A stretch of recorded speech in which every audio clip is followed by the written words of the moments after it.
بسم اللہ الرحمن الرحیم۔ ناظرین، پنجابی میں کہاوت ہے جندے گھر دانے اندے کملے بھی سیانے۔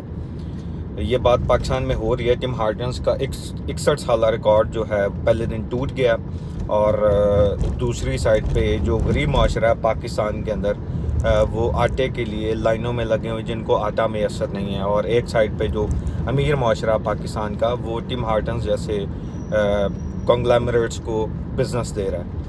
یہ جو تفریق ہے معاشرے کی، یہ پاکستان نے اگر ختم نہ کی تو پاکستان اٹھ نہیں سکتا۔